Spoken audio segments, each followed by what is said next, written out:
Good day, ladies and gentlemen. Welcome to the OffGridEnclave. I've been living about 14 years off-grid now. What you see here is my power system that kept me alive and the construction site running. However, with some parts of the system running since 14 years about 24/7 all the time, it is time to do a little bit of refurbishing. In this video, I'll be showing you how to refurbish the depp-cycle gel lead acid blocks, change from a 24 volt to a 48 volt system, as well as installing and testing a new off-grid inverter or all-in-one unit, depends what terminology you prefer.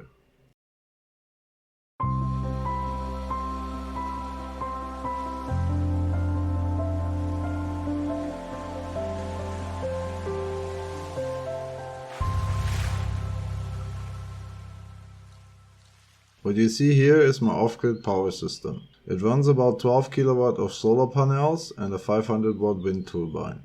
As energy storage, I have 3 depp-cycle lead acid blocks.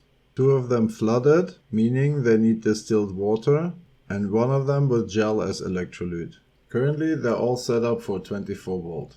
The yellow battery block you see on the left is the one that is using gel as electrolyte.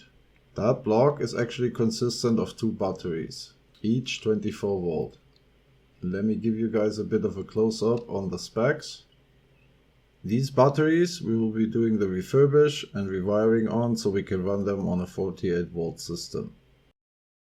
For the 48 volt system and its new all-in-one unit, I will be also putting out a new line of solar with about 8 kilowatts.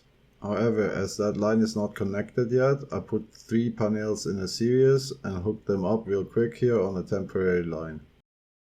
Keep in mind, ladies and gentlemen, safety is important. It never hurts to have a bunch of fire extinguishers close by to your battery or solar system. Let's start by preparing everything that we need. As new all-in-one unit, I have chosen a Da2-Boss 6 kW hybrid inverter. One of its more interesting features for me is that it advertises as battery-less function, meaning it also works if my battery is off. But more on that later when we get to the actual testing. Up next, we prepare a bunch of cable with remo plugs, fuses, crimps, cable shoes and all the other stuff we need to rewire the battery. A hydraulic hand press for the cable lugs that go on big diameter cables is very handy to have for these sort of jobs. Now that we have all the tools and utilities for the electric side of the job covered, let's have a look in which condition the battery actually is. Upon close inspection you can see that the battery has quite a bit of sulfination on some of the poles, however overall the condition is not too badly. If you want a detailed video on how to remove these sulfinations and do that maintenance in pretty detail, I have made a video on that, I'll link it in the description.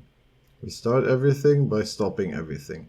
We turn off the incoming power from the solar panels.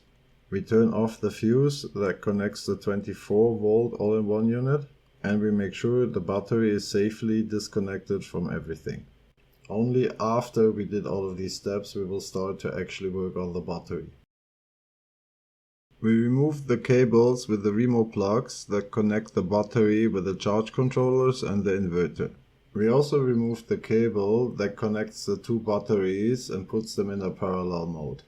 After having clean access to these connection screws, you can see that there is a bunch of sulfination that definitely needs working on. Up next, we disconnect all the cell connection cables and expose all the connection screws. Now that we have clean access to all the connection screws, it is time to remove the sulfination. This will take about 1 to 2 hours. 6.5 hours later. After a bunch of cleaning, we apply electric protection grease. Make sure any and all connections are properly covered in that, so they don't have any direct contact with the open air.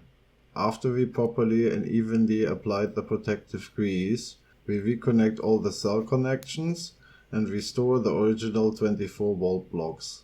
To make sure the 2 batteries are balanced properly, we double check with a voltmeter and confirm both batteries are the same voltage. If the voltage of the 2 batteries differs here, one needs to either charge them both fully or empty them both to the same voltage. Next, scramble on the utility table, find the box with the cable lugs, figure cable lugs in appropriate size, and figure the diameter and length of the cable we need to connect our batteries in series. As my batteries are quite heavy and I don't intend to move them, we have to cover about 60 centimeters. I chose to go with two cables of 35 mm squared size diameter. Press a nice connection cable and connect the plus pole of the one battery with the minus pole of the other battery. And voila, we have a 48 volt block. For some basic testing, we open up the all-in-one unit and expose the connection part. The openings in the housing for the battery connections are not necessarily the biggest, but for time being, for our test setup, we only use cables that have a 35 mm square diameter and they fit quite easily. On the battery side I also connected two cables, both with a Remo plug, one for the all-in-one unit and one for an existing charge controller. For a quick and simple confirmation of functionality of all the involved parts, I connect the all-in-one unit directly to the battery and run the lawnmower a bunch to see how things are holding up. After about 30 minutes of running the lawnmower, no fires and no explosions yet, so things seem rather stable. With the DA2 all-in-one unit having all the basic tests successfully completed, it's time to switch inverters. Disconnect everything from the 24 volt all-in-one unit and take that off the wall. Hang up the new all-in-one unit, connect it properly using DC fuses, proper size cables, and as usual for my connections I will be using the Remo plugs. As cable to connect the all-in-one unit to the battery, I have again chosen 2 x 35 mm squared.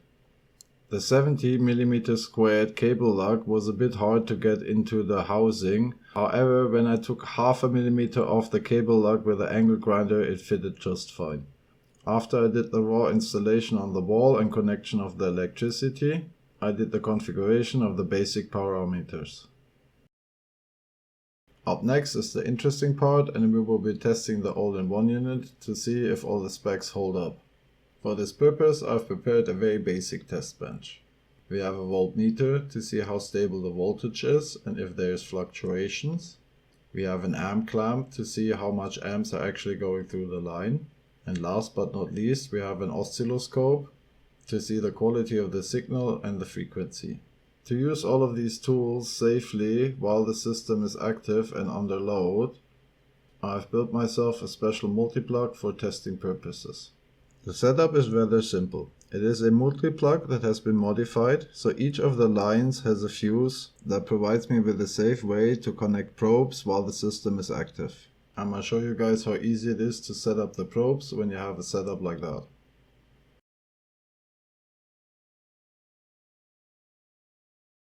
For the first test, I run my old trusty electric lawnmower. It has an engine that is rated for about 1000 watts maximum.